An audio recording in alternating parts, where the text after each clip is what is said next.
questions?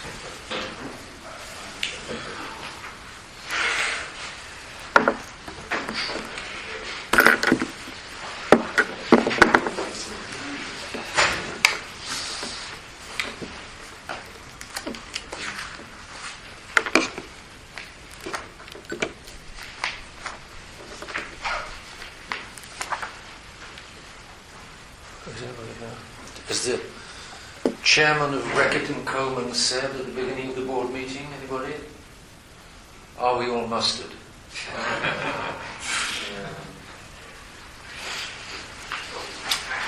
Veni Sancti Spiritus, Replituorum Corde Fidelim, et Tui Amoris in Est in Macende, Emitis Spiritum Creabuntum, Oremus, Deus Corde Fidelim Sancti Spiritus, et Transit Aguvisti. Dana Miserius Spiritu Rectus Sapere, et De Es Abgasas et Cadere, per Christum Dominum Nostrum. Ave Maria, gratia plena Dominus tecum, benedicta tu in mulieribus, et benedictus fructus ventris tui, Iesus. Sancta Maria, Mater Dei, ora pro nobis peccatoribus, nunc et in hora mortis nostre.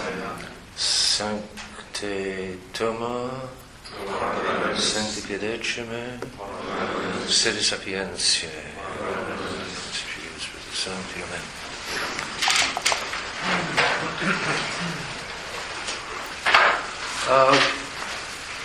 Would anybody like this Peter Schiff, 3 pages of Peter Schiff?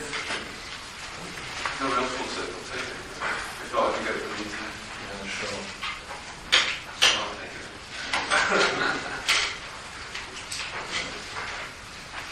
It's very easy to get on the internet, that's for sure. Of 321 And all of you know the existence of these 4 volumes of letters from the rector dating from 1983 to 2003, 4 volumes.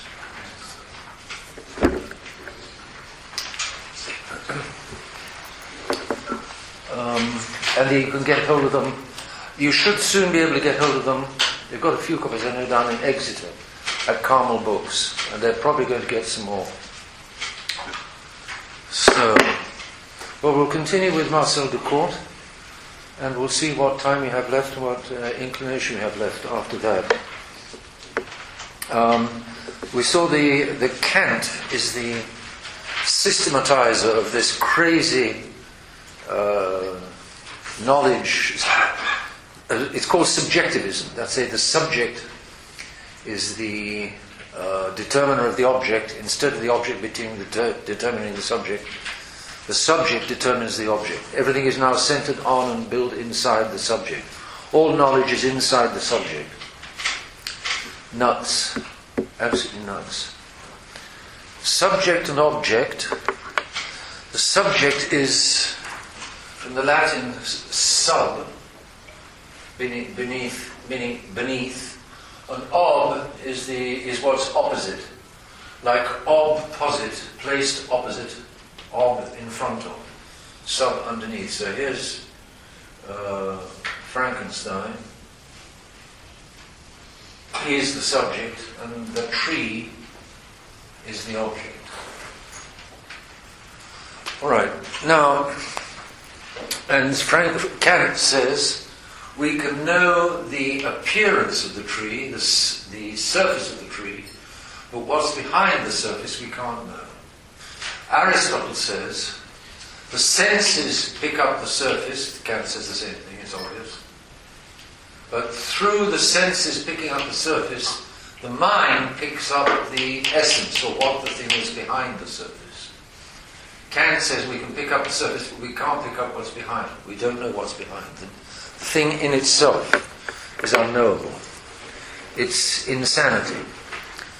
Complete insanity, as I say. Every time Kant went down to breakfast, I bet he knew perfectly well that black liquid in front of him was coffee, or he knew well enough to be able to drink it without fearing that it was poison. I bet you he even smelled it sometimes to check. So he relied on his senses, and everybody does in fact rely on their senses. If we couldn't rely on their senses, we couldn't live. But the modern philosopher either pretends that we only know what senses, or they pretend we don't even know what is the senses. Idealism everywhere. The intellectuals spread this deification of man far and wide.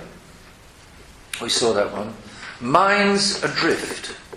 And so the idealist mind, centering on its ideas and pretending that it knows only its own ideas, will go ahead and construct a new world where technology is bound to replace wisdom. Because techniques will be needed to construct the new. That's hence so much technology today, because technology will construct the new. And wisdom will be useless or not needed to understand the old. Hence modern education replacing wisdom with technology. Wisdom to understand human beings, not needed. I'm not interested. I don't believe there's a constant, steady human nature. There's no use studying Shakespeare because modern man is different and Shakespeare is out of date, so there's no purpose in studying Shakespeare. We don't need the old wisdom. What we do need is a new technology, the technology to construct the new world. The new leading class, or the new elite, will comprise, therefore, scientists, experts, technicians, and soul engineers, engineers of the soul engineers, to remold, to remake man, who is no longer fixed in an objective nature, which is the same nature of all little stick men all down the ages. On the contrary, now man is plastic, man is going to be vague, man is going to be malleable. And that's the idea. Where man is remakeable and we are going to remake man. I think Lenin said we're going to remake human nature. Hence, all your ideas of men being this way and women being that way, no, we're changing that. We are going to make them absolutely interchangeable. It's insanity. Absolute insanity. I was saying, I mean, and that's a very clear example of the insanity. The automatic, down the ages difference between the human nature of men and the human nature of women is obvious. It's just permanent. It's exactly the same. You look at proverbs, national proverbs going down the centuries, and they fit exactly today. What do the Germans say? Something like the proverb, there's only two perfect women. One was the mother of God and the other's never been found. And, makes you all laugh because it perfectly applies to modern times. It applies to all ages. The idea that the human nature changes, but no, modern man is going to change human nature. He believes it can be done, he believes he can do it, and he's going to do it.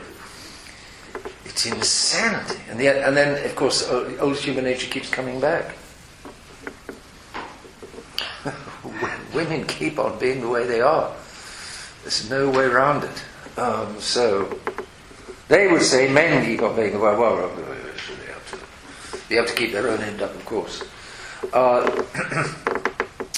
The revolutionary bourgeoisie is in control. The old-fashioned mind is dead. The old-fashioned education is dead, along with its objective truth and objective morals and morals depending on that truth. So objective truth is gone. Objective morals are gone. Old-fashioned objective education is gone. No more theorizing or trying to understand reality as it is, just fabricating. From now on we're fabricating. It's very profound.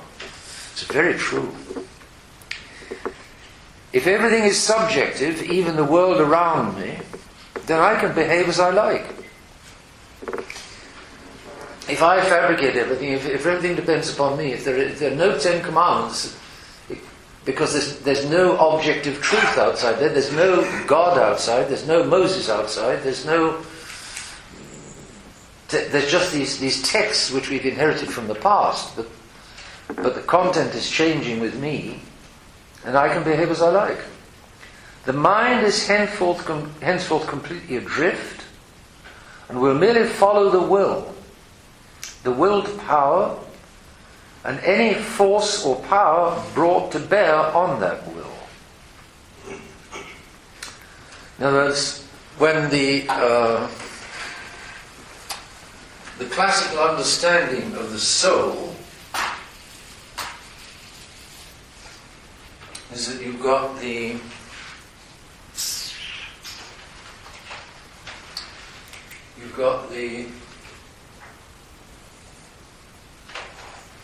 vegetative powers, the sensitive powers, and the intellective powers. And then you've got the apprehendors, and the appetitors. Now, there's a Latin word, but it's not too difficult. These are the faculties that know, and these are the faculties that desire or want. And you cannot want something without first knowing it. Therefore, from apprehension by the intellect follows a desire of the will. So here you've got the mind, which is the intellective knower. And here you've got the will, which is the intellective desirer or wanter or lover. Here you've got the five external senses. And then Aristotle says there are four internal senses. The common sense, the estimative, the imagination and the memory. Those are the internal senses. And then here you've got the external sense, the sense desirers, which are two. The instinct of the war and love. Sense love and sense war. The dog fights, the dog wants to eat, the dog wants to find a mate. And these are 11 passions, says Aristotle. The faculty for war is called the irascible, and the faculty for love is the concupiscible. And there are, in these two faculties, these sense-desired faculties, you've got 11, the technical term is passions. Now, the senses feed the mind, because while my voice is beating on your eardrums, it's going through to the mind, and the mind is deciphering what the noise means. Therefore, the senses are feeding the mind, your eyes are looking, and they're deciphering what this black on this white means. The senses feed the mind. The mind provides for the will the things that the will want. The will is free, and therefore the will choose whether it's going to go with what the mind presents it or not. And then the passions, the will tries to control the passions, which ever since Adam and Eve fell are somewhat difficult to control. And the passions tear at and tug at the will. So the passions tug at the will tries to control the passions. The mind feeds the will, but the will also tells the mind whether it's going to think about that or not. The mind says, the senses say, there's a pretty girl. The mind says, she's not my wife. The passion says, she's rather pretty. And my mind tells the will, hey, no, you don't. And the will says, all right, I won't, but she's very pretty, and she's very pretty, I won't, she's very pretty, I won't. So you've got there the main faculties of the four main departments of the faculties of the mind, of the human soul. The three vegetative powers don't concern us here. So if the mind is knocked out, if the mind can no longer know its object, if the mind is knocked out, then the will is free to do what it wants, so to speak. The will can free ranges. The will free ranges, the passion free range. The senses will keep on telling the mind what's out there, but if I pretend that my mind can't know its object, that my mind can't know the external object, that the mind is simply tied up inside, you're crippling the mind, then the rest of the faculties run wild, more or less. So what was the INC ring on the top one? Sorry? Interior.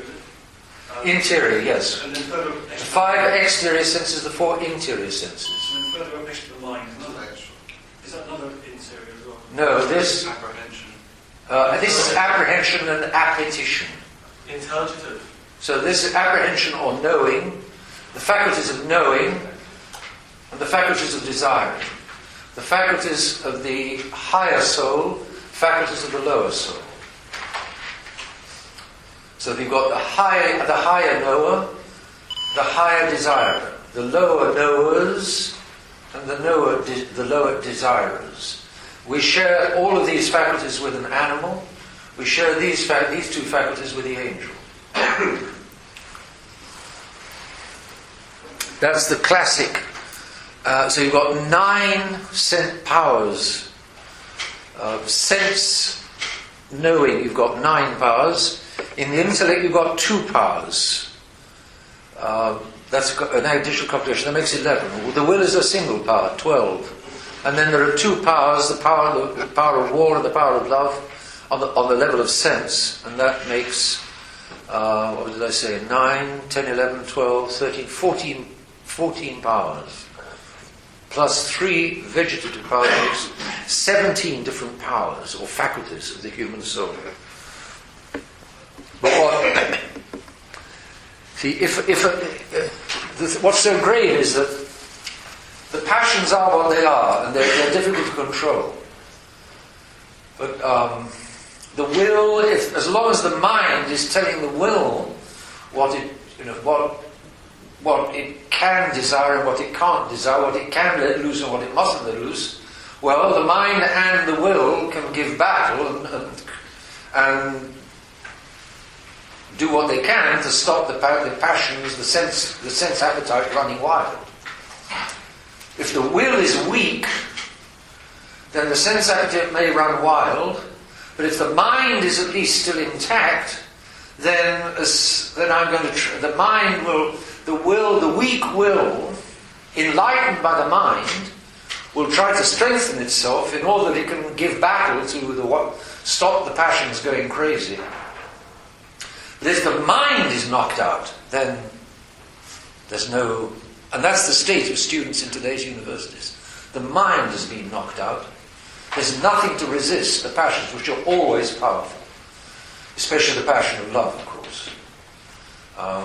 And so the passion of love takes over, and you get the university students being what they are. The first thing you've got to teach truth to their minds. You've got to put the mind back on its feet, and then the mind can start telling the will, and then the will can realise that it's got to start controlling these passions. It's going to have a devil of a fight to begin with, because the passions have built up all kinds of bad habits. But if the mind keeps on telling the will, and if the will keeps on being of goodwill and wanting to do what's right, because by the grace of God, it wants to do what's right. If the higher appetite wants to do what's right, with the grace of God, it will finally, at the very least, give mighty battle to the passions, and may well overcome them, may well get them back under control. But that's why these bad university professors are worse than pornographers. Because the pornographers stir up the passions. The pornographers appeal to the sense appetite. They present all of these images and so on and so on. And then the will does what it wants or had. But the will is attacked by this strength, the strengthening of the sense appetite. The letting loose of the sense appetite bangs at the will, hammers at the will. But if the mind is still telling the will what's right and wrong, the will has got a chance.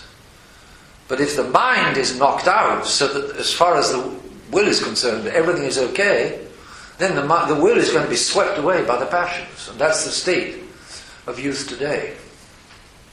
And therefore, the pornographers only attack the sense appetite.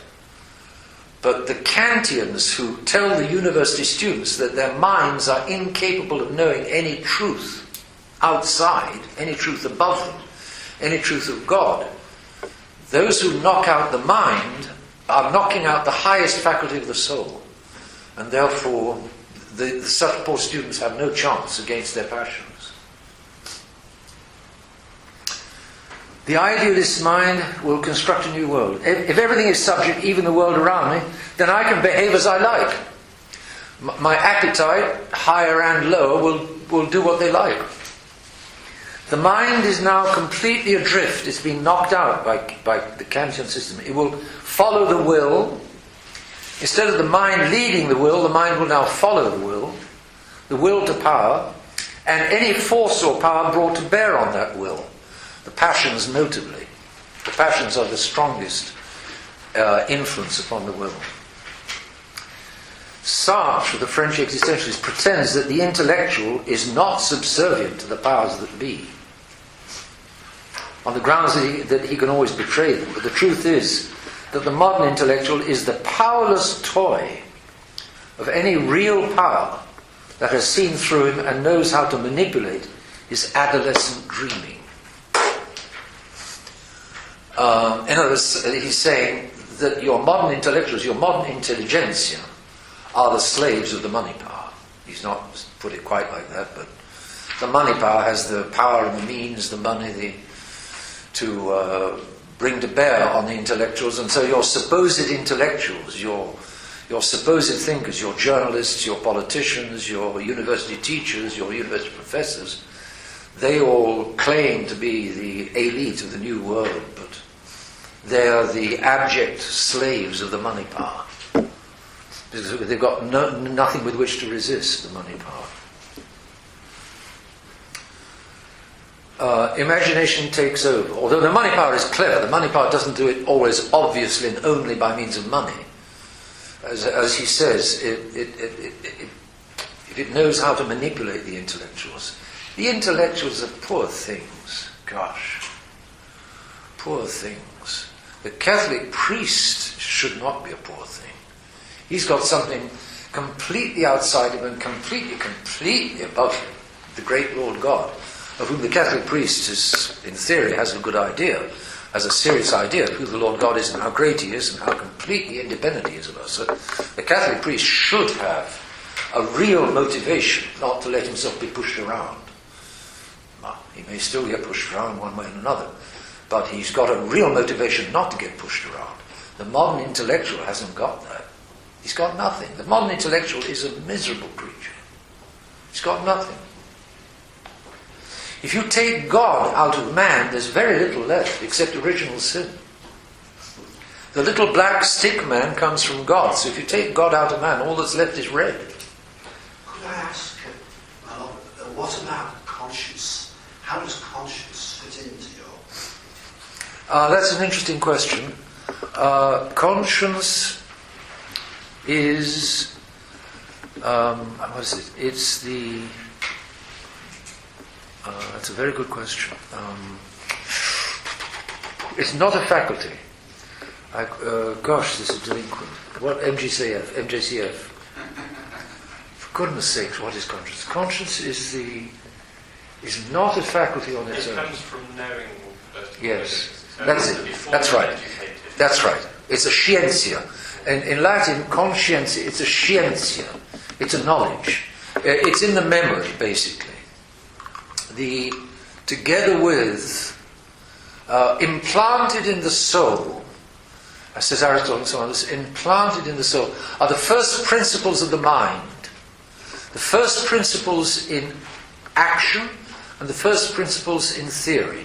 The prime principle of all theory is a thing cannot be and not be at the same time. Right? The thing is what it is and it is not what it is not. That looks like sheer, simple common sense. Well, it is sheer common sense, but it's also the basic principle of the mind. In action, the prime principle is do good and avoid evil, or shun evil. That principle, those are prime principles in the mind. Therefore, the mind knows that it's got to do good and avoid evil. And then as soon as that premise is in the structure of the mind. The moment material begins to come into the mind at childhood, babyhood and then childhood. The moment materials come into the mind, these principles come to life. And the principle of doing good and avoiding evil comes to life in a babyish way from quite a young age. It comes to life fully with the age of reason, what Catholics call the age of reason, which is, let's say, 5, 6. From then on, my mind knows when I'm doing what I should be doing and when I'm not doing what I should be doing. So the basic conscience is basically in the mind. The mind and the memory. You may well ask, where is the memory?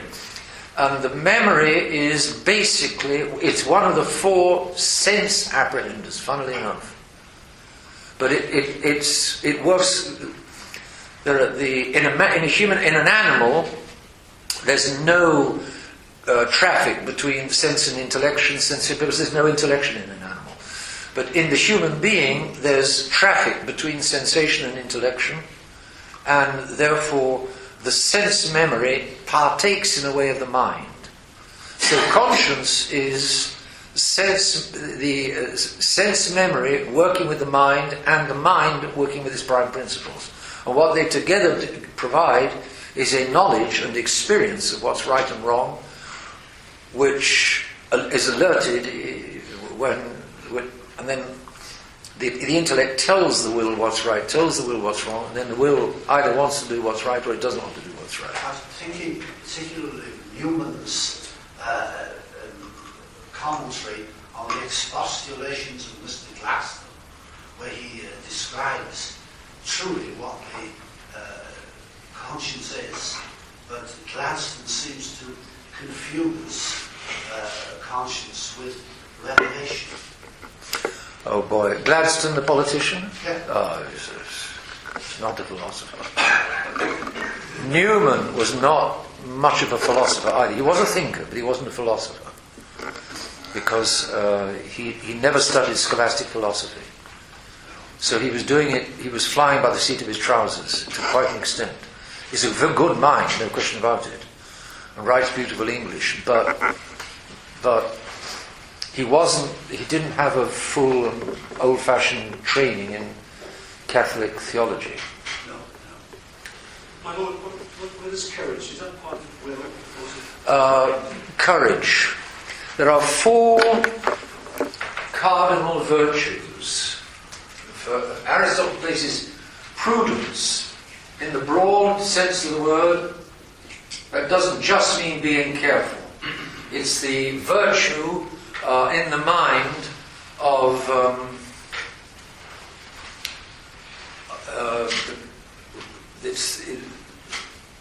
it's the virtue of the mind by which the mind knows what is right.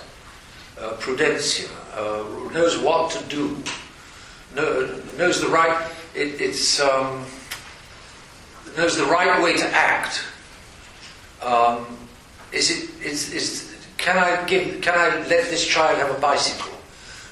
Prudence will say yes he can or no he can't, depending. Prudence will make the right judgment depending upon the circumstances. The faculty of the virtue by which the mind makes the right judgment upon all actions that it has to do or not do. In the will is justice, again in a very broad sense. Justice. Those are the 2 higher virtues for Aristotle.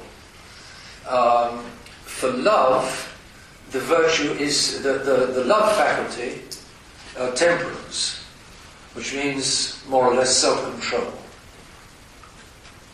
The virtue by which a man controls the instinctive love appetite, the concupiscible. It's not just love of food, it also comes under it.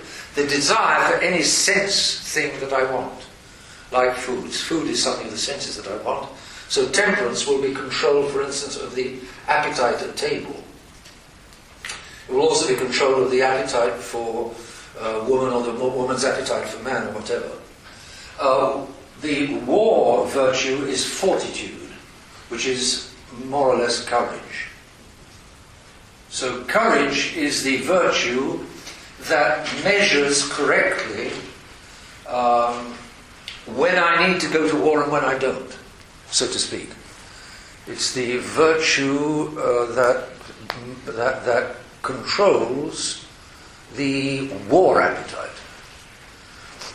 I can have too great a desire to go to war, and that's rashness. I can have too little desire to go to war, and that's cowardice, so to speak. So you've got there the four cardinal virtues. You've also got on this schema the three great theological virtues. Faith is in the mind, and then hope and charity are in the will. Hope and charity are both in the will. And remember, you can't want something unless you first know it.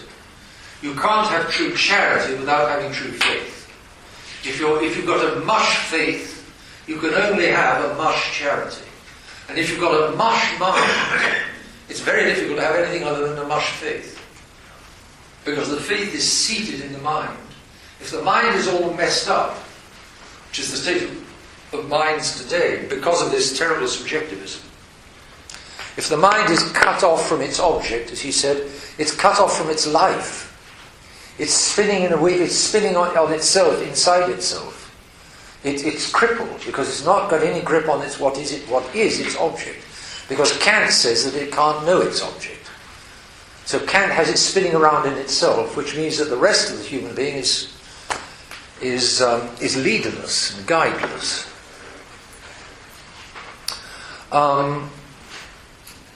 Another of the faculties is the imagination. So again, if the imagination is one of these four internal faculties, the imagination is one of those four. Therefore again, if the mind is knocked out, the imagination runs free. And the imagination can replace the mind. If the mind is knocked out, the will is leaderless, the will is guideless. And then the passions run loose, and the imagination runs loose. So, if you can see that Descartes is a scholastic who's using his very old-fashioned theology and philosophy to analyze the behavior of a modern man, if you can recognize a modern man in what he's saying, you can see how the scholastic philosophy of 700 years ago, of Aristotle 2,500 years ago, applies perfectly to this situation. Is that, in other words, human nature hasn't changed. This schema, the way the human soul is built, the way the faculties of the human soul interact, is just as true today as it was at the time of Aristotle. You can read the treatise on the passions in St. Thomas Aquinas' Summa Theologiae. He gets, there's one little article on the passions. He says, are hot baths a useful remedy for sadness? He considers very seriously the question. There might be various objections to hot baths being a remedy for sadness, but the answer is that yes, they are a remedy for sadness, and he'll go on and prove it. Napoleon had hot baths wherever he went. He was a great believer in hot baths. So if ever you're sad, scholastic philosophy tells you that one thing you can do is take a hot bath or a hot shower. So scholastic philosophy backs hot showers. As the imaginary replaces what is real, the mind, which is the faculty of the real, has got knocked out, and so the imagination supplies for it. So the imaginary replaces what is real, because if the mind is to project its ideas upon the world, it needs a plan or image to embody those ideas. And images are provided by the imagination. So what the mind cut off from reality is thought up, and what the imagination has imagined, the will proceed to impose on reality. But the imaginary has a way of collapsing when brought into contact with reality, and so the process has to start all over again. I cut myself off reality, the imaginary takes its place, The will bangs what my imagination tries to impose my imagination upon reality. Reality has a way of not giving way to imagination, and therefore my imagining collapses. I have to start again. I'm at war with reality. Again, that's modern man. The imagination has a way of collapsing when brought into contact with reality, and so the process has to start all over again. Hence, we've had 2 centuries of non-stop novelty and revolution. Novelty, because my imaginary can't stand up to the real, and therefore I have to come up with a new imaginary, something new. Revolution, because to come up with something new, I have to get rid of the old, and so on. The mind needs reality to feed on, and the imagination gets worn out with imagining, and so we are reaching the end of our civilization. That's another important point. The mind needs reality, so the longer the mind cuts itself off from reality, the more trouble the mind gets into. If it insists on cutting itself off from reality, fine, of course, you end up in a funny farm. You end up in a lunatic asylum.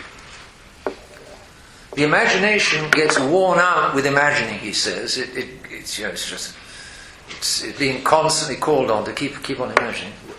And because of that, we're reaching the end of our civilization. And indeed, if you read Pascendi, I was saying, I think the other day, if you read Pascendi, Pius X is almost yelling when he says how grave is the situation being created by these churchmen who have cut off their minds from reality and are fabricating a brand new imaginary church and a brand new imaginary religion. He says, this is the end of the line, because the mind is shut down, the mind is kaput, the mind is being knocked out, the mind is no longer in reality. Outside the church it's grave enough, but inside the church, the Catholic Church should be the end stop of reality. I mean, if the Catholic Church goes in for dreaming, souls are in real trouble. As long as the world could grow crazy, as long as the Catholic Church held, then souls had a means, had something to back up against, to protect them, something to back them against the madness. But with Vatican II, the Church gave way to the madness itself. And now souls have apparently little or nothing or little on which they can lean to resist unreality. The madness all around. Yes? Excellent. Do you think this is one reason why there's so much suicide amongst the youngsters? Absolutely. Perhaps you could talk about that a little bit, because there's so much of it now. The suicide amongst the youngsters is desperate, unbelievable. A little while, I heard 10 years ago, maybe I remember hearing, in Switzerland, suicide was the second most numerical cause of deaths amongst young people. The highest cause was car accidents. Now I've heard, I forget for which country, suicide is taking over from car accidents. More youngsters kill themselves, die by suicide than die by car accidents. Unbelievable. And of course many car accidents may be a disguised suicide. They don't have an accident on the road, they drive themselves, they drive the car into a tree. It's horrible. Just horrible.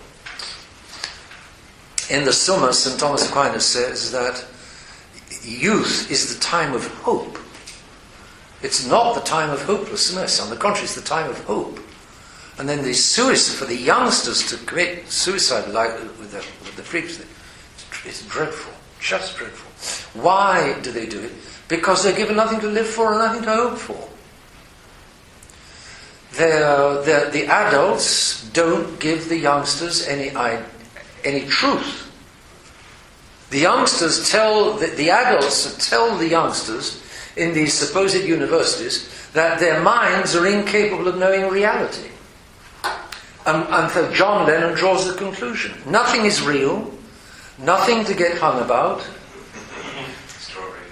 Strawberry fields forever. That's it. That's John Lennon. So John Lennon is drawing the consequences of this stupid, sick, treacherous education that is being given to the young. And the logical consequence of that, I mean, have you ever listened to Pink Floyd's Wall?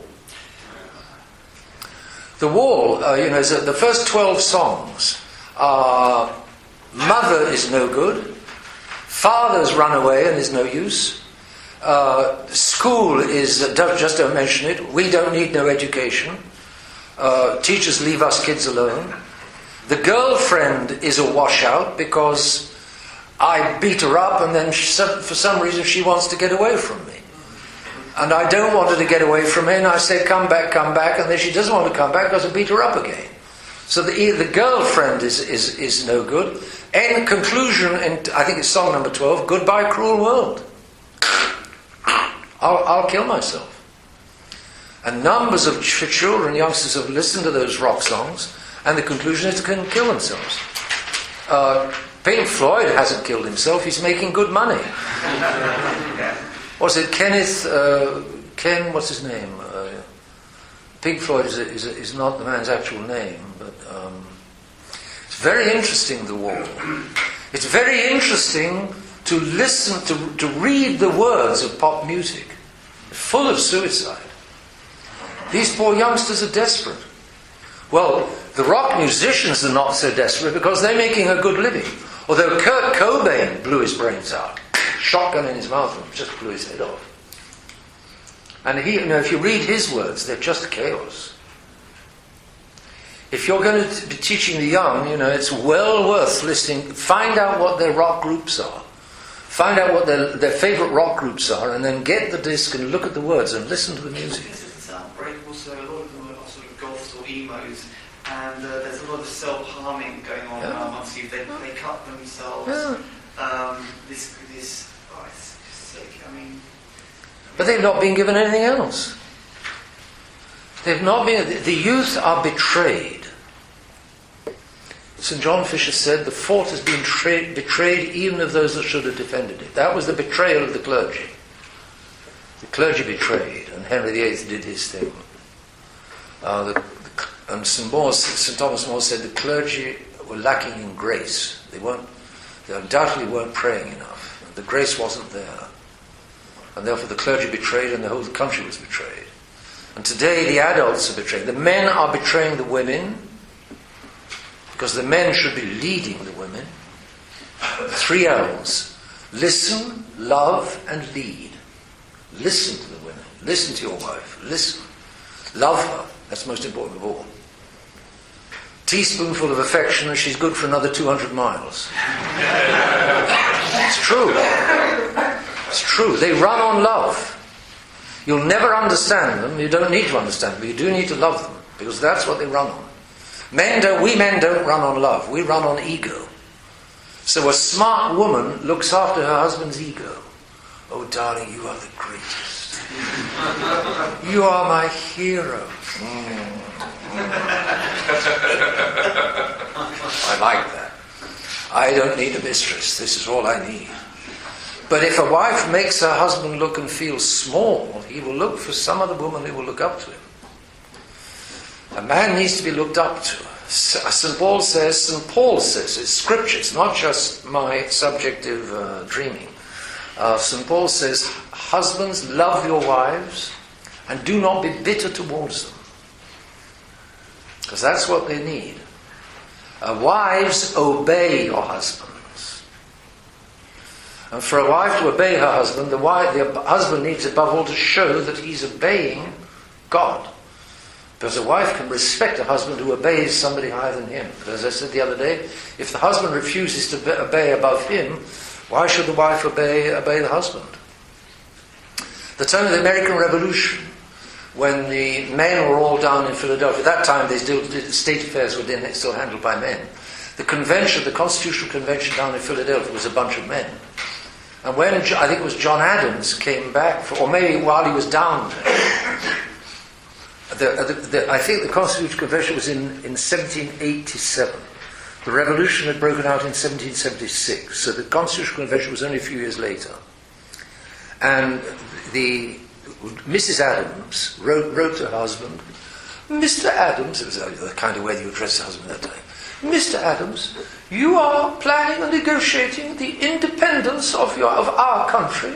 Now what about the independence of us women? She wrote it. You find the letters, something like that. What about the independence of us women?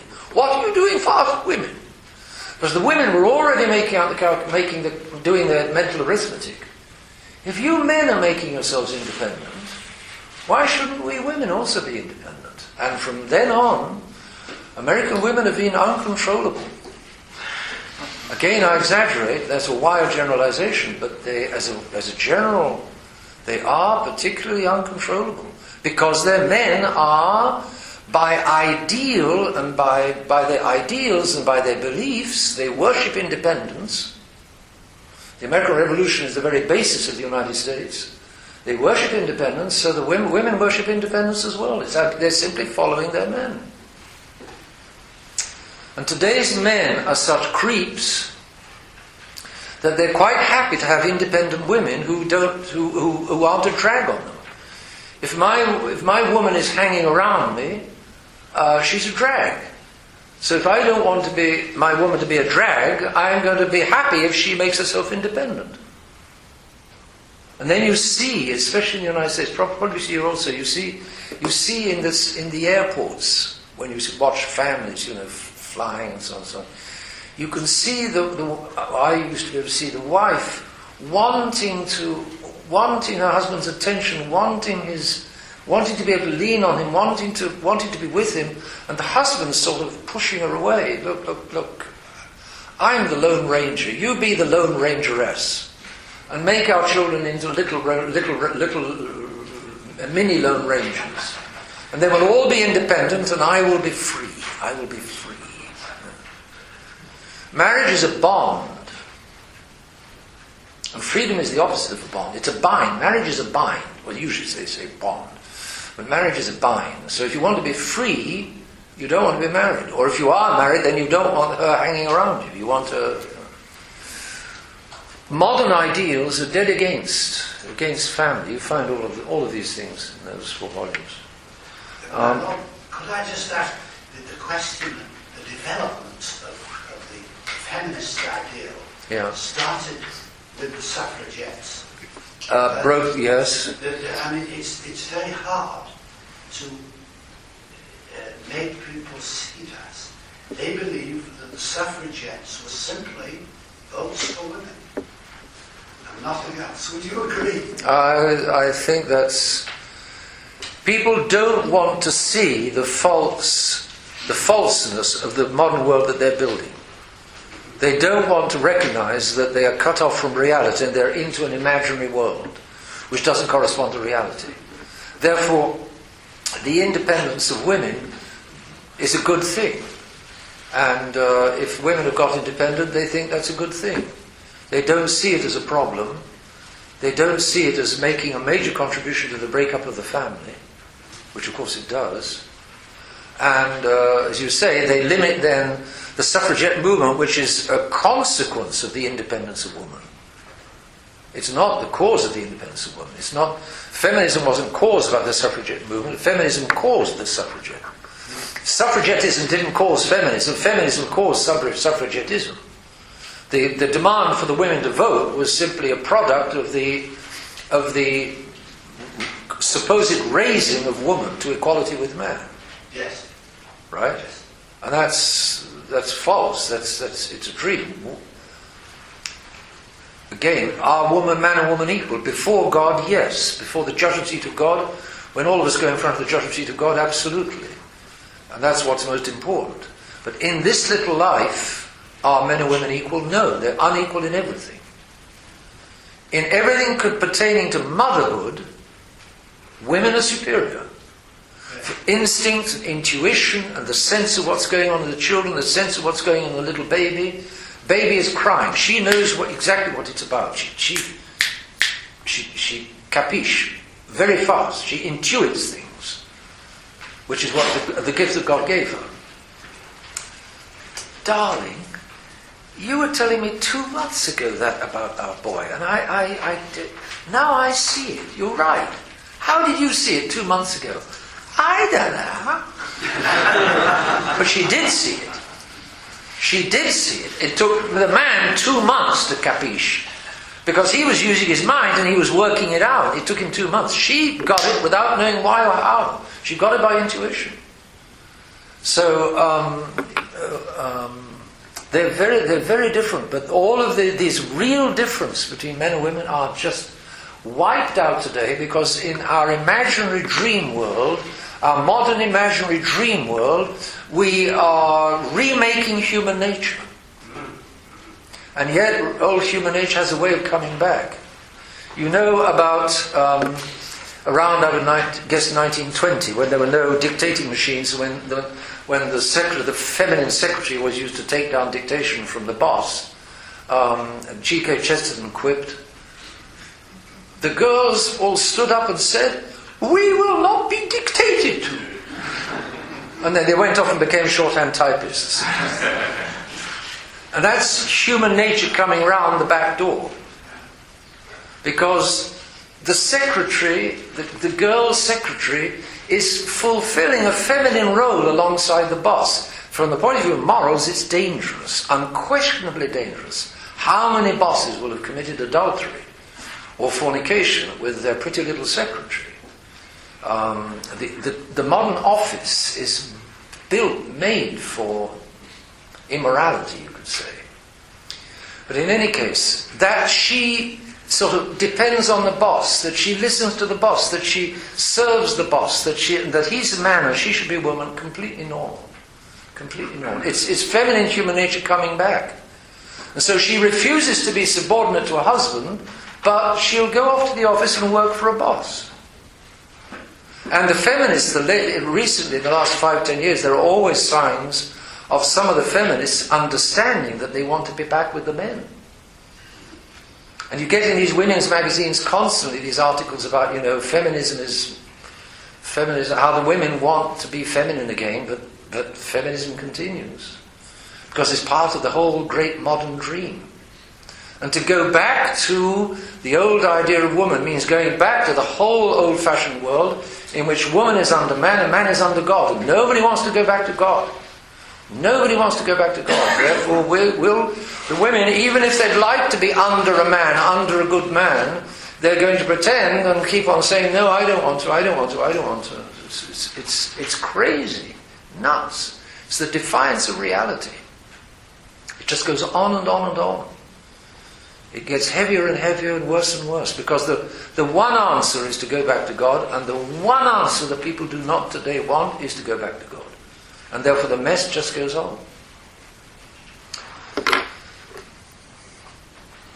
The imaginary replaces what is real, because the mind needs a blueprint, and the blueprint is not going to come from reality. To create a new world, I need a blueprint. The blueprint is forbidden to come from realities. It's going to have to come from the imagination. It'll have to come up from the imagination. But the imaginary keeps bumping up against reality. And therefore, it collapses. I have to start all over again. I covered communism, and now the latest is globalism, and so on, and so on, and so on, and so on. Boy. There's a Latin expression, naturam expellas furca taminusque recurrit. And the French say, chasser la nature et revient au galop. Kick nature out, it'll come back at the gallop. And the Latin says, throw nature out with a pitchfork and it's going to come round the back door. It'll still come back. Nature does come back. It's been said, God forgives always, man sometimes, nature never. That's the wise saying too. Nature does not forgive. You violate nature, it does not forgive. It is always a price to be paid. The greater the violation, the greater price to be paid.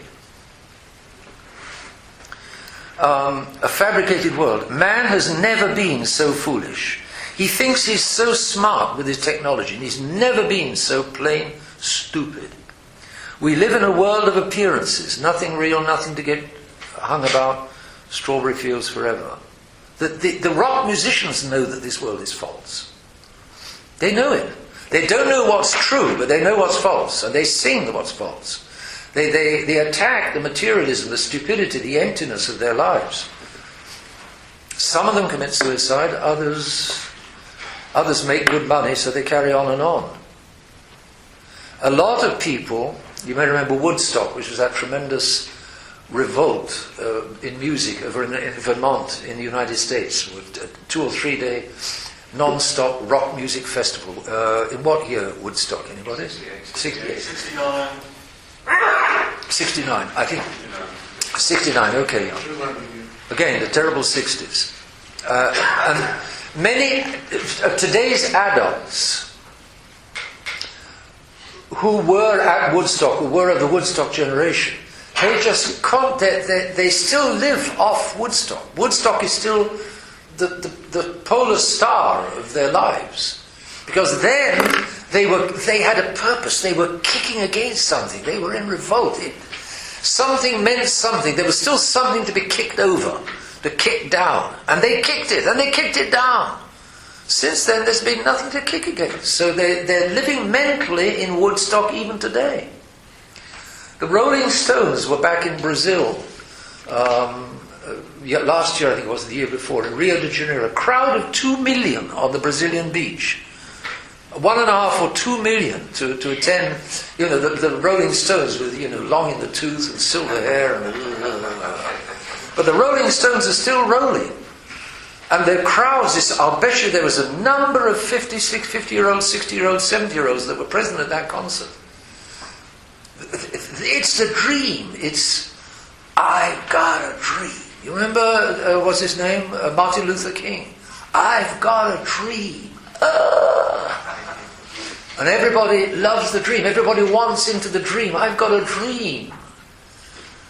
Wow. You say, folks, I want you to vote for me because I've got a bit of reality. Psst, boom! Get rid of him. We don't want reality. It's unbelievable. The world is going completely crazy. It cannot last. I think one of you was asking, I can't remember, how long it's going to be before the whole thing busts. And I don't know how long it's going to be. But I can't believe it's very long. It's just wild. It's gone mad. Man has never been so foolish. We live in a world of appearances. There is no more nature. All we have is the product of technology. And that includes the human beings in our product of technology. As though human nature is gone. Actually, it's still there. To say the suffragettes go off and become shorthand typists and so on. It's still there. But the great pretense is that it isn't there. The children now all behave like adults, and the adults all behave like children. The women behave like men, and the men behave like women. The men are soft and silly and sentimental, and the women are as tough as nails. Because there's many a good woman who has such a wet husband, such a wimp of a husband, such a washout of a husband, that she has to wear the trousers in order that there's going to be something still standing in the home. She has to take on the leadership of the home because the man refuses. Because the man's got no ideal, no belief, no structure in his life, no God, nothing. All he wants is to wimp out and creep around town in sneakers and jeans and then have an affair with a pretty secretary in the office. What can a woman do with a husband like that? Even today's natural sciences are not so... everything mirrors man. The modern world is a fabrication, but man today is so blind that for the modern man, the fabrication is more real than reality. The fabrication takes over. Even today's natural sciences are not as objective as people think, because woven into them are abstractions made up by the scientists who are retaining not so much nature in itself as their image of it. I think Descartes goes too far there. He pretends that even the modern sciences are subjective. I'm not so sure that that's true. The atom bomb was very, very real. Ask the people that got atomized. Endless fabricating. For mostly, the scientists know the readings of their instruments, which are far from the whole of reality, and are laden with their own mathematizing. Max Planck says there's no science without interpretation, which requires theorizing. A theory requires imagination, so even modern science follows imagination to some extent, but not as much as Descartes suggests, I don't think. One also needs imagination to have an inkling of science's abstruse findings. So instead of knowing nature, what we do is to transform it. That's true. But or on the other hand, you do need some real knowledge of nature to be able to transform it. You can't transform it just on the basis of your imagination. Hence the borderline between speculative and practical science is more and more blurred. Speculative truth is what works in practice, and so truth goes by action. Action moves, and so truth is in constant movement. Truth is in evolution. Truth is evolving. Dreadful. But that's Vatican II. The Church is evolving. Living tradition, not the fixed tradition of Archbishop V, but the living tradition of Vatican II and John Paul II. John Paul II in 88 condemned Archbishop V because his tradition was fixist and it wasn't a living, moving and evolving tradition. But if you've got a living, moving and evolving tradition, you haven't got tradition at all. And so to attain reality, the mind must make it up. But what it makes up is imaginary and impractical, and so the process is constantly starting all over again.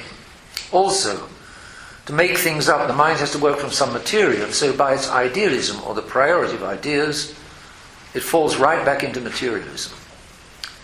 Truly, whoever pretends to be an angel finishes up a beast. And there's a lot to say there. But what he's saying is that by this the new man pretends to despise matter, because his all ideas is just ideas. I'm above things material, I'm ideas. Whereas his own ideas are the beginning end of his world. But the ideas need something to work on, and so he plunges back into matter. He's back into materialism. All the true ideas above him, which he rejects. Therefore he's got ideas on his own level and beneath him. Marxism and Teilhardism. This is a little interesting. Karl Marx and Teilhard de Chardin. These are two world systems that get hold of the mind when the mind falls this low. Marxism and Teilhardism. Both are systems designed to mystify and to deceive, to stimulate and at the same time tranquilize both the deceiver and the deceived. Both Marx communism and Teilhardism, which you could say is Vatican II, promise a paradise that never comes. So they have to pretend that that is what they expected. But in human affairs there's always an unexpected element, and so the evolution which each of them pretends is inevitable depends in fact on men to bring it about. What nonsense. However, both communism and Teilhardism offer to urbanized man of the modern big city, a ready-made victory over the whole earth. Because to every little ego in the big city, they offer the opportunity to share in the Godhead of the universal ego. Boy, he's saying one thing after another. But what he's saying there is that, it is true, that mass man, the politicians make mass man feel that he's part of a democracy. Because he's part of a democracy, he's in control, and because he's in control, it's the whole nation that he's in control of. It's a ridiculous illusion, because, one individual citizen of the United Kingdom has got practically no say in what goes on in Westminster. Once a year he votes, once every 5 years he votes. But what's one little vote amongst thousands of thousands, hundreds of thousands, for one little candidate amongst 600 in Parliament and so on and so on. But the politicians make city man feel that he's part of something bigger. Just like the wave in the stadium is an artificial feeling that I belong to a crowd. It's an entirely artificial way. There's nothing natural or organic about the wave. It's just stupidity. Getting up. All of you know what the wave is. I call it the wave, yes, in the United States. Everybody in the whole stadium gets it. Somebody starts it off some part of the stadium, and then it goes all the way around the stadium. And as it comes round to you, you're meant to stand up and wave and behave stupidly. Plain English. But everybody does it. Everybody seemingly does it. I'd never seen it before. I was in the stadium once when this happened. I just stayed in my seat. I'm not taking part in that stupid thing. You know, really. I mean, what are these? Are these intelligent adults? No, they're not. They're children. They're children. It's just stupid. But they feel part of something, you know, and they need to feel part. Because man is a social animal. He's got that little green thing in him, and the green thing demands to belong to the little green eyelid demands to belong to a big green circle. It demands to make part of a big green circle.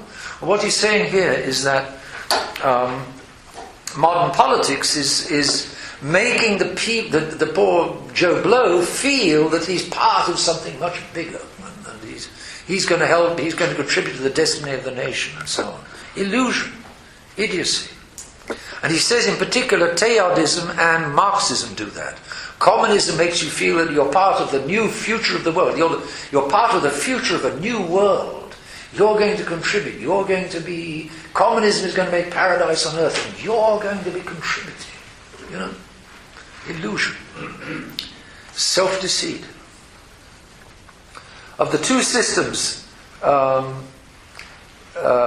every little ego, they offer the opportunity to share in the Godhead of the universal ego. Of the two systems, Teilhardism is clerical and Marxism is atheistic. But both of them are totalitarian. And they're blending together. Interesting. What a massive deceit. Teilhardism and Marxism blending together. In other words, globalism and the new church blending together. It's exactly what we're seeing. Because they're both a dream. Vatican II and globalism.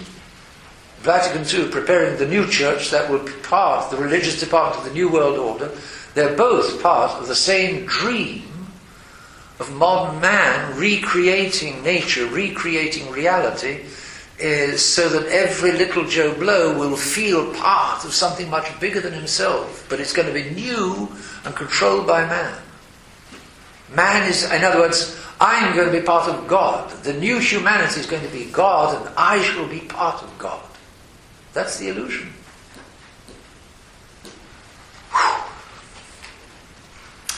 But it is hardly surprising, given the breakdown of all natural communities of the kind needed for the human mind to develop normally, especially the village, especially the family, but primarily the family, but also the village. It was very natural, it's broken down. Also the guild, Dad getting together with his fellow workers in their line of business. So that, you know, there were 20 or 50 of them, but they all knew one another because they were in the same region. Real human relationships, as opposed to joining some theoretical worldwide union. We are the world, or something like that. You know. All natural communities of the kind needed for the human mind to develop normally, organically, humanly. In particular, the family, where all deceit and pretense are immediately shown up, and where nature has to be real.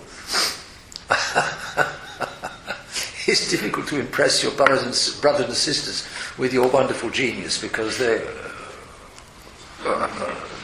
known you since you were on your potty. So that's reality. The family's reality. But the family's being broken down. It's too real. It's a block to the dream New World Order. On the contrary, today's vast collectivities, you know, the nation, Britain, the United States. The United States is a dream collectivity, he will say. Favour self-deceit. Today's vast collectivities favour self-deceit, whereas the family promotes reality. It's true. And thus all people uprooted from nature are fit for Never Never Land, especially priests uprooted from the supernatural. Oh! Now there's the new priests, the Vatican II priests, the conciliar priests, the conciliar church. Because the priests have quit the real faith, the real God, the real supernatural. They're sitting ducks to join in the great dream of the New World and the New World Church. And Vatican II, we saw briefly yesterday the 4 sessions, and the first session was fairly, still some stick in the mud, still some, but with each session, succeeding session, there was more and more lunacy until the last session. Bishop Butler of England says that the bishops were ready to sign anything as long as it was just dreamy and forward-looking and new and innovative, and that's Gaudium et Spes. And that was the 5th session, the session of the signing of Dignitatis Humanae. Today's dissociety, not society, but dissociety, anti-society, broken up society, flowing from the breakup by the French Revolution of all natural societies, is composed of collectivities with a purely imaginary existence. Whew. See what it means. You may say, well, Britain doesn't have an imaginary existence, but think about it. What is Britain in real terms? What is it? What does it mean to me in real terms? It means taxes, it means the army. In real terms, what does it mean to me?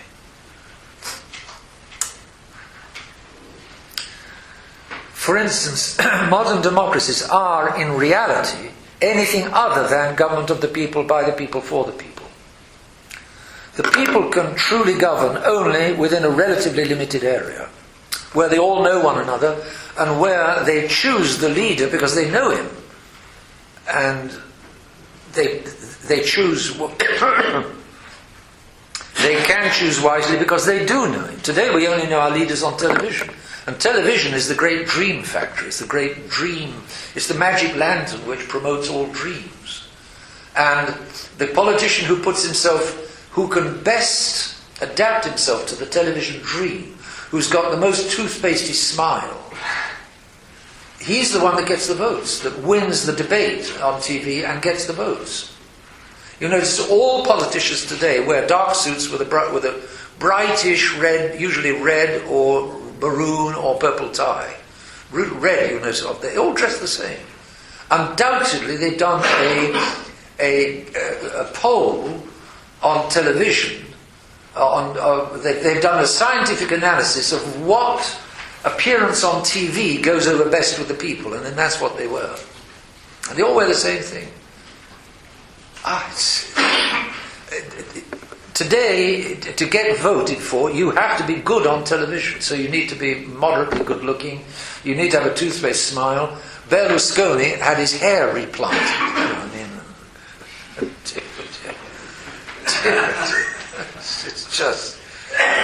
It's all nuts, completely nuts. But it's very grave because it's nuts in a way that is bound to get in the way of saving souls. Souls are going to hell for this madness. Few people do the people can only truly govern within a relatively limited area. In a large state, few people do the real governing. And it definitely isn't the members of parliament who do the real governing.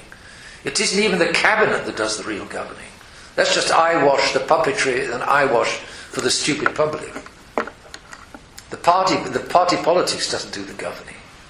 It's somebody behind that we don't see who does it. The civil servants and whoever controls the civil servants, and especially whoever controls public opinion. They're the real governors. It's rather the technocrats. He says it's the technocrats. I'm sure he's right.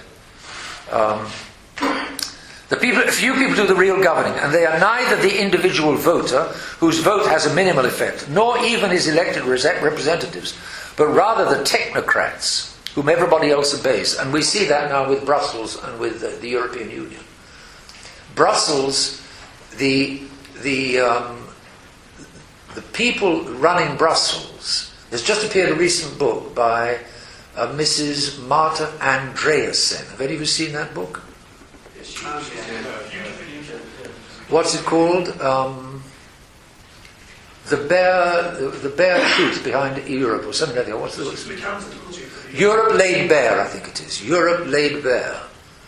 And she tells how in about 2002, Europe was looking for, the European accountant, Europe in Brussels, was looking for a chief accountant to vet the finances, because the been complaints about it or whatever. So she applied for the job because her curriculum vitae was perfectly suited. So she had 2 sons, she's married, she applied for the job. I think she has Spanish citizenship, but there's something British somewhere.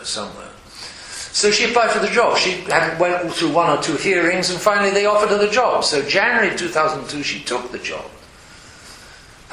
But very soon after arriving in the office, she, as a professional accountant, she began checking the accounts. There's something very wrong here. They're not requiring bills. They're not requiring, statements that the work is being done. They're not checking on where the money's going. There's a tremendous waste of money somewhere. So she said, "Hey guys," and people said, Within a few months, she was being shunned, and within 5 months, she was out. Because she was trying to do a job properly, and Europe, in Brussels, they didn't want the job done properly. They wanted money for the boys, and there was money leaking all over the place to people who obviously profited. And she says in her book, the problem is there's no accountability in Brussels. The officials there are not voted in and they aren't voted out. And they don't answer to anybody for how they behave. Therefore, they're pure technocrats. They are technocrats floating in a dream world. And they apply regulations for fishing all over Europe. You can't use this kind of net, or you can't use that kind of ship, or you can't use this kind of outboard motor, I don't know. They apply regulations which don't apply in all the different places where the fishermen fish, and where the fishermen know how to fish. And if either they obey Brussels and they don't catch any fish, or to catch any fish they have to disobey Brussels. The whole system is crazy. And when you govern on that scale, at that level of abstraction, you're right into the dream world. I can remember reading about 10 years ago a German commentator who had, I think it must have been from East Germany, and he was in Brussels, and for some reason he was examining how the European Union Commission works. And he said, this is communism. We got rid of this system those years ago. Now they're bringing it in Brussels. Exactly the same thing as communism. Same old story. Crazy. Because, and it's, modern urban man wants to belong to Europe. Soon they'll invent a way of making a wave all around Europe. One nation after another will get up and throw rockets into the skies. That's what, the citizens need. That's what modern man needs. He's nuts. He's completely nuts. But he will feel part of this imaginary dream of a great new wide Europe. Bigger than ever, greater than ever. Greater than just little old Britain or little old Germany. I belong to Europe. I'm a citizen of Europe. Europe! Crazy. Crazy. Just unreal. The technocrats whom everybody else obeys, these technocrats divide, says the court, into those who condition minds and those who condition minds and those who deal with things. The mind controllers. The function of the mind conditioning technocrats is to shape opinion as much as they wish, thanks to the enormous power of today's mass media to disinform. The enormous power of today's mass media to disinform. Why? That's an interesting... And the whole third section of this book is in 3 chapters. This is chapter 1 on the intelligentsia. We're coming to the end. There's chapter 2 on modern science, which I don't think is so good. But chapter 3 on the mass media is excellent. And it's the technique, why the mass media inevitably get into illusion and dreamery. Why the mass media, television, newspapers are disconnected from reality. And it's not by chance, it's by their nature that they're disconnected from reality. There's an automatic disconnect. That's what's so grave. People say, but the Americans were convinced that democracy depends upon an informed public.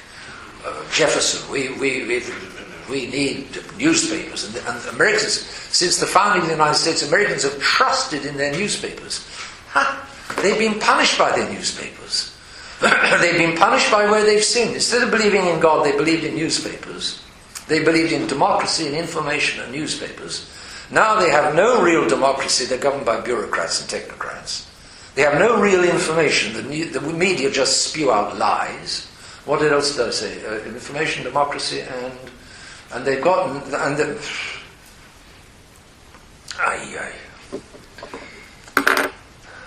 Do any of you believe in the modern world? Cut off from reality and enclosed within himself, the modern man is at the mercy of these expert manipulators of opinion, because he is in absolute need of a community in which to live. Modern man needs a community. That's why he's a football fan, because I am a Chelsea supporter, and I put on blue rosettes and blue shirts and with one of the name of the footballers, and I get into the underground, and there we are in the ground, around 50, 100 other people in the same carriage, all dressed in blue with the same blue rosettes and the name of one of the footballers across my back. I belong to a community. We're all Chelsea supporters. Such a man is especially vulnerable if they hold out to the promise. They hold out in the promise that he will be like God in a new world, and his self is going to coincide with the whole of the human race. I am going to be part of a new humanity, not just a new Europe, a new mankind, new, great, worldwide. I belong. It's God. I'm God. Incredible, huh? A soulless technocracy. The function of the technocrats who deal with things is to bring about the dreamt of new world. Either they share in or they take over the corridors of power by treating man like an object, by treating society like a machine and mankind like a factory plant. They socialize everything. Thinking becomes a collective self-admiration. Action becomes social welfare from cradle to grave, and what they are on their triumphant way to producing is the earthly paradise. In reality, thinking can only be personal. I've got to think for myself, or it isn't thinking. Collective thinking means dictatorship with few leaders and many people being led. And yet now he observes the church is going in for leadership by technocrats. The aim is for a classless society. What we have is a soulless technocracy, which in all areas is not there for the people are there for it. It is a whole world. What we have is a whole world upside down. To qualify as a technocrat, logically one needs a false degree, a techno degree, which is not a real human degree, a techno degree, proving that one knows how to handle the appearances without any grip on reality. The culture of yesterday's gentlemen counts for nothing any longer, and the so-called universities are nothing but technocrat factories. And so degrees are more and more in demand, and they are more and more distant from reality. Today's so-called intellectuals are veritable imbeciles. It's true. It's true. The definitive ant-heap. Thus, technocracy means the elimination of that wild element of originality in men which every society needs. Because if there is nothing wild there to be civilized, there will be no more civilization. Long live originality. I buy that. But by eliminating it through the demand for more and more study and more degrees, more and more years in university, our world is losing all dynamism and drive, so that it will finish up by becoming the definitive ant-heap, with everything classified and labelled. And to run the ant-heap, the state will interfere in everything, and we will all be directly or indirectly working for the state, or wishing to do so, for job security. Everyone will be running to the state for protection, and all it will do will be to crush them together with their freedom, because free will has no further part to play. Double plus good. Right? In a nutshell. It's Orwellian. Pure Orwell. Yeah. Yep. And the people are going to do it to themselves. The people are this madness. You abandon God, you leave behind God, and this is what happens. And God leaves us to our own stupid devices, and we're creating not paradise on earth, we're creating a hell on earth. Somebody, the communists, you lent me, Jeremy, the Barnes Review on Solzhenitsyn on Russia. Solzhenitsyn detailing the barbarity and the cruelty of the communist government in Russia. And now the globalism in the West, we're going to do exactly the same thing. It's going to be just as barbarous and just as cruel. And we're riveting the chains upon ourselves. Mindlessness invades the church. This is worst of all. All of these problems, if the church was holding all of these problems, which it did until the 1950s, these problems were at least held at bay. They were on their way. They were well on their way. But when the problems, when the modern world ran over the dikes of the church and the church was flooded out with the same problem, then there's no solution. Alas, alack, even the Catholic Church is joining in the anti-traditional mind-destroying movement. Vatican II and its aftermath represent a gigantic betrayal by the clergy.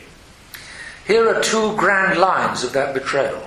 Firstly, with the Second Vatican Council, thinking out the truth gave way to being efficacious in action, behind which lay the will to power, whereas in the true church, mind always took precedence over the will.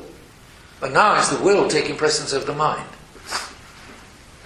And action followed on contemplation. Vatican II sought to adapt the truth and its corresponding morals to modern man and to his subjective way of thinking, so that the church would succeed. But this putting of success first necessarily means making man into God. Forget about the mind. And secondly, with the Second Vatican Council, the liturgy was devastated, especially Latin, which is very unnatural, because God brought into being Greco-Roman civilization to serve as a launching pad for the realistic and natural mind of the Greeks and Romans to reach out to all of mankind sharing in human nature. It's very, very true. Latin has a universality about it. It has a natural logic in its structure of Latin, and Greek similar. And it was Providence that arranged for, there are three languages on the cross: Hebrew, Greek and Roman. And that's not an accident, that's Providence. And now they say we've got to get rid of Latin and so on. And they got rid of Latin out of education, got rid of... Latin is making something of a comeback, but it's got the whole modern technocrat world against it. Because it's the old world, Latin. Intelligent youngsters want Latin, because they know there's something much more here than just the lousy modern world of their rock music. And the boys actually love Latin. Yes. They actually love it because it's so logical. That's it. And I think it's not a girls' subject, and they love that. That's it. And also, I think if you go to university now, if I was going to go to university again, I would actually go to an ancient classics department, because it's very difficult to dumb it down. That's it. Yeah. And you can't monkey around with it. You can't change what Virgil and Homer and Cicero wrote. You can't. But you can teach endless classics courses on how women were beaten down and tormented in the ancient Roman world. No, you can twist classics to some extent, but not, perhaps less than modern humanities. Vatican II Global Revolution. This natural outreach of the Latin Church to all of mankind was twisted by the Council into ecumenism, which is a form of global revolution. Alas, said Jacques Maritain in 1955, when the divine leaven of the gospel is secularized or harnessed to worldly purposes, it has an unrivaled power to devastate minds and to lay waste the world. Pretending that supernatural grace is natural will ruin not only grace, but also the whole order of nature. What he said fully applies to Vatican II and its revolutionizing the world. The new democratico-communist conciliar religion will turn Catholics into one gigantic puppet, with the clergy pulling the strings. It means war on the mind, the suppression of reason, and men being turned into cattle. Conclusion. What conclusion shall we draw from all this?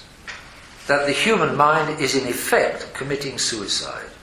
and the future, we must place our hopes in some kind of counter-revolution taking place. That's a pretty sort of slender solution, but at least he's not going into some kind of dream of one more worldwide organization where everybody's going to read Shakespeare and Dante and we'll organize it all, and with this way we will restore culture and everybody will begin to be cultured and we will have the true brave new world. What he does say, what he says elsewhere is this sort of counter-revolution he talks about starts with the family. It starts on a very small scale, on a small organic scale. That's where human ties are made and have got to be remade. A little school, a little parish, a little group, a little community. And then maybe another little community nearby, and then you've got two little communities, and it's a slightly bigger community. But you can't beat the revolution with its own weapons. You can't fight the revolution with its own weapons. Personally, I think the world is too far gone, and it's going to take a flood, or something like the flood, to clean out the situation as it is right now, and to start again, at least for the relatively brief triumph of the Immaculate Heart of Mary. And why will it be relatively brief? Because I think it will be brief, which is what Our Lady of La Salette says, because there will be no need to reinvent the computer and reinvent the jet airliner. The memory will be there, however few survive, the memory will be there, and so they'll be reconstructing the technology to have a nice, easier life within a fairly short space of time, and then the whole thing cranks up again, we're into the Antichrist. That's what I think. It's a few minutes past 4. I can certainly talk again on something. It might be another chapter of De Court, it could be another schema, or it's 4 o'clock, you might want to cut and run home. I mean, I would promise to run, I threatened / promised to run until 6 o'clock. It'd be very easy for me to talk, let's say again, from 4:30 to 5:30. Is there rosary on Sunday? Yes, well, at least 4:30, 5:30. If you'd like to come back again 4:30, who would like to cut and run? Who would like, well, you may be cut and run anyway. Who would like to be back at 4:30 for still more bitter medicine? Okay, well, all right, I'll obey. Okay, well then look, get yourselves a cup of tea, a cup of coffee, a cup of something, and we'll be here again for a last brief session at 4:30. You'll be on your way. Yes, thank you very much.